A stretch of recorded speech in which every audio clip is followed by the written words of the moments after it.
Hello everyone, good morning. তো তোমরা সবাই কেমন আছো? আশা করছি সবাই খুব খুব খুব ভালো আছো। তো আজকে দেখো আমি সকালবেলা উঠে কুঁদরি আছে দেখলাম, তো কুঁদরিগুলোকে তো সবসময় ভাজাই খাওয়া হয়। তো আজকে মনে হলো যে চলো আজকে একটু নতুনভাবে করা যায়, একটু তরকারিই করা যাক। তো সেই জন্য কাটতে বসে গিয়েছি আমি। তো কেটে নিয়েছি, নিয়ে কড়াইতে তেল গরম করে সবজিগুলো তো ধুয়েই নিয়েছি। তো এবারে কড়াইতে তেল দিয়ে দিয়েছি, তেলটা গরমের জন্য অপেক্ষা করছি। তো তেলটা গরম হয়ে গিয়েছে, এবার দিয়ে দিলাম আলুর টুকরোগুলো। তো আলুগুলোকে এবার একটু লাল লাল করে ভেজে নেবো।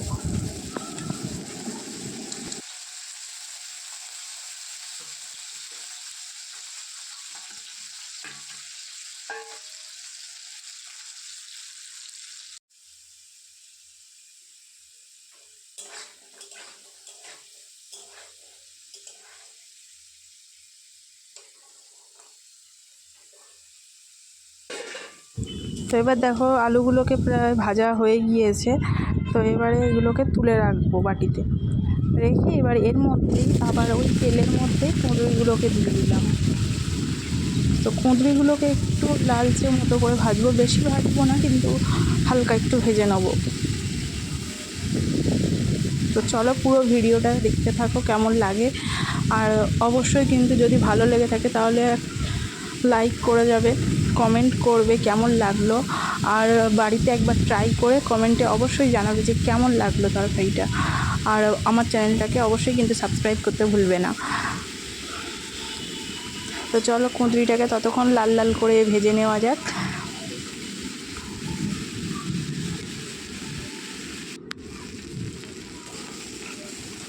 তো দেখো কুঁদরিটা একটু লালচে লালচে মতো ভাজা হয়ে গিয়েছে।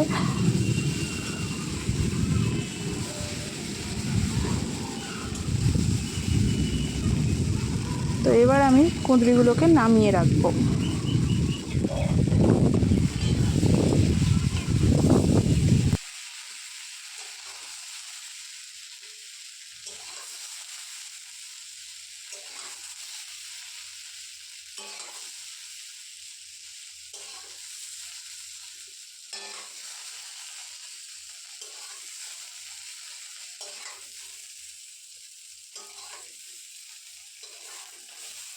তো দেখো কুঁদরিগুলো নামানো প্রায় কমপ্লিট। তো এবার কড়াইয়ের মধ্যে আরেকটু সামান্য পরিমাণে তেল দেবো, যে সর্ষের তেলেই রান্নাটা আমি করব। তো সর্ষের তেল আর একটু দিয়ে দিলাম। তো সর্ষের তেলের মধ্যে আমি তেলটা একটু গরম হলে আর তার মধ্যে দিয়ে দেবো সামান্য পরিমাণে আর কি, যতটা লাগবে সেরকম পরিমাণ মতো 5 ফোড়ন দিয়ে দিলাম।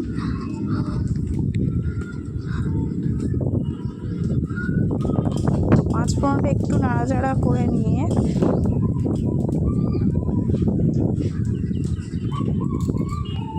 এর মধ্যে দিয়ে দেবো একটা শুকনো লঙ্কা ফাটিয়ে।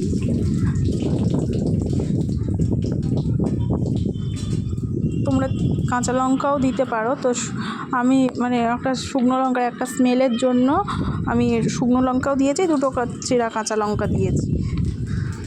দিয়ে তার মধ্যে পেঁয়াজটাকে দিয়ে দিলাম। তো পেঁয়াজটাকে এবার লাল লাল করে ভাজতে থাকবো।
তো দেখো পেঁয়াজটা ভাজা প্রায় হয়েই এসেছে, তার মধ্যে এবার দিয়ে দেবো টমেটোর টুকরোগুলো।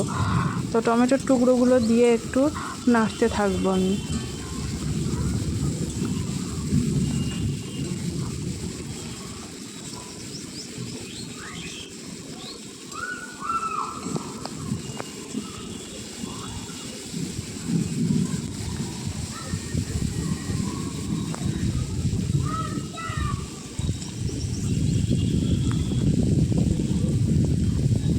তো দেখো টমেটো টুকরোগুলো দেওয়া হয়েছে, তো এর মধ্যে এবার পরিমাণ মতো লবণও দিয়ে দেবো, যাতে তাড়াতাড়ি মানে টমেটো আর পেঁয়াজটা গলে যায়।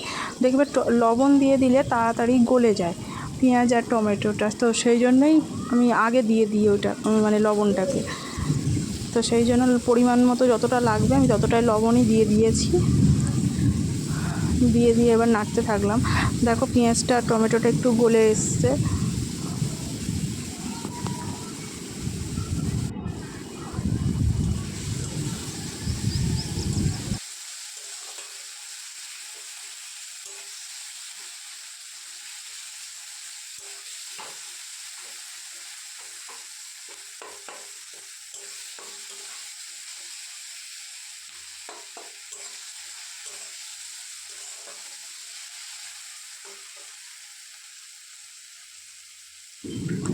দেখো পেঁয়াজ আর টমেটোটা গলে গিয়েছে, তো এর মধ্যে এবার দিয়ে দেবো আদা রসুন আমি একসাথে গ্রেট করে রেখেছিলাম। তোমাদের কাছে পেস্ট যদি থাকে তো পেস্টও দিতে পারো, পেস্ট যদি করতে পারো। তো আমার গ্রেট করে নিয়েই দিয়েছি আমি। তো সেটা দিয়ে একটু ভালো করে নাড়াচাড়া করব।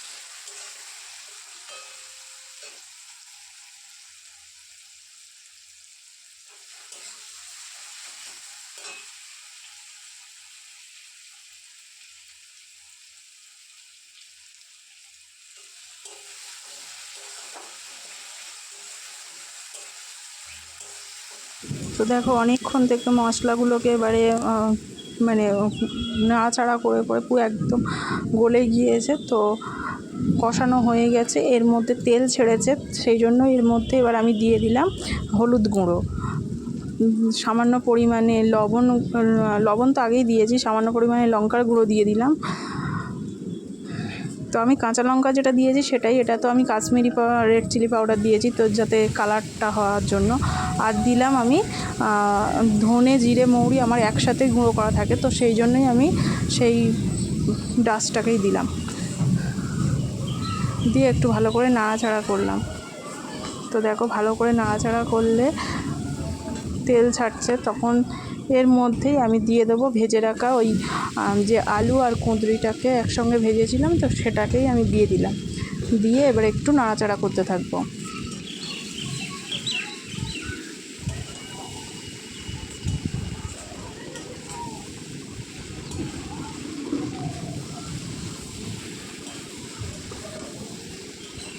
দেখো পুরো মশলাটা কুঁদরি আর আলুর সঙ্গে মিশে গিয়েছে এবারে, তো এরকম হয়ে গিয়েছে। এরপরে আমি এর মধ্যে দেব জল। যেহেতু মানে আলুটাও ভালো করে ভাজা, খুব অল্প পরিমাণে জল দিলে মোটামুটি হয়ে যাবে, খুব বেশি জল দিতে লাগবে না।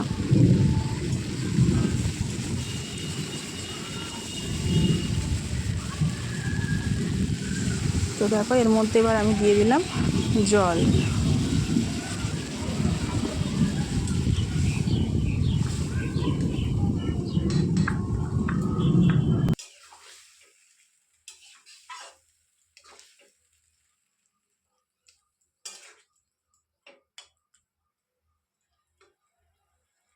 তো জল তো দিয়ে দিয়েছি, এবার তরকারিটা হতে থাকুক।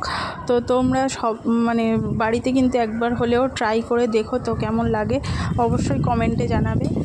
আর আমার চ্যানেলটিকে অবশ্যই সাবস্ক্রাইব করে যাবে, আর যদি ভালো লেগে থাকে তাহলে কিন্তু একটা লাইক করে দিও। তো দেখো তরকারিটা বেশি ঝোল রাখা যাবে না, তো হালকা মাখা মাখা মতো হয়েছে। দেখবো এবার আলুটা সিদ্ধ হয়েছে কিনা। তো দেখো আলু পুরো গলে গিয়েছে, যেহেতু ভালো করে ভাজা রয়েছে তো সেই জন্য বেশি সময় লাগবে না, তো সেই জন্য হয়ে গিয়েছে প্রায়। এর মধ্যে এবার আমি দিয়ে দেবো সানরাইজের গরম মশলা দিয়ে দিলাম। তো এবার এটাকে আমি মিক্সড করে নেব, গরম মশলাটা মিক্সড করে নেব।